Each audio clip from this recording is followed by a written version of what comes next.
ধর্মনগর মহিলা থানায় ফের আরেকটি ধর্ষণকাণ্ডের মামলা রুজু হয়। গ্রেপ্তার এক অভিযুক্ত। অভিযুক্তের নাম সন্তোষ শর্মা, বাড়ি ধর্মনগর থানাধীন আলগাপুর বড়ুয়াকান্দি এলাকায়। ঘটনার বিবরণে প্রকাশ, বিগত 2-3 মাস পূর্বে ওই এলাকার জৈনিকা 11 বছরের নাবালিকা কন্যাকে বিভিন্ন প্রলোভন দেখিয়ে একই এলাকার অভিযুক্ত সন্তোষ নাবালিকা কন্যাটির উপর পাশবিক নির্যাতন সহ ধর্ষণ করে। পরবর্তীতে বিষয়টি জানাজানি হলে বিপদের আশঙ্কা টের পেয়ে অভিযুক্ত সন্তোষ নাবালিকা কন্যাটিকে ভয়ভীতি দেখিয়ে কাউকে কিছু না বলতে বারণ করে।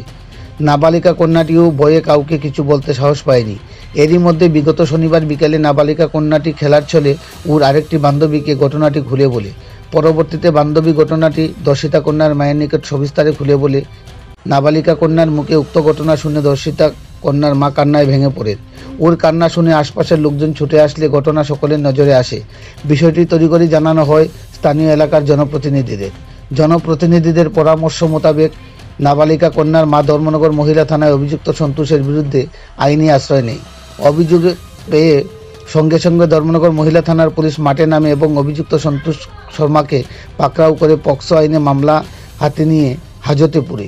ধর্মনগর মহিলা থানার অফিসার ইনচার্জ শিপ্রা দাস জানান যে অভিযুক্ত বিরুদ্ধে পক্সো দ্বারায় মামলা রুজু করে অভিযুক্তকে গ্রেপ্তার করা হয়েছে এবং তাকে আদালতে প্রেরণ করা হবে। পাশাপাশি ধর্ষণকাণ্ডের তথ্য প্রমাণাদি সংগ্রহে নাবালিকা কন্যাটিকে ডাক্তারি পরীক্ষা নিরীক্ষা করার উদ্যোগ গ্রহণ করা হয়েছে। ধর্মনগর প্রতিনিধি রিপোর্ট, শ্যামলী ত্রিপুরা।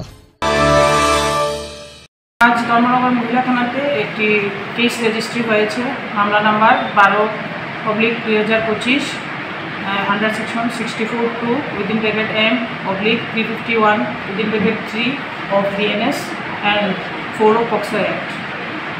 আমাদের থানা এলাকাধীন একটা 11 বছরের মেয়ের উপর একটা বিবাহিত যুবক এই ভিন্ন অপরাধটি সংঘটিত করেছে।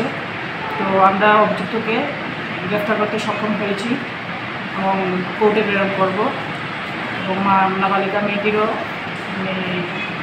মেডিকেল এক্সামিনেশন আমাদের ধর্মনগর মহকুমা হাসপাতালে হচ্ছে। এর নাম কি? ওই যে আসামের নাম কি?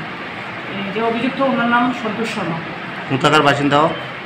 ওনার বাড়ি আলগাপুর বড়ুয়াকান্দি সমসাময়িক এরিয়াতে, মানে বাড়িও পাশাপাশি।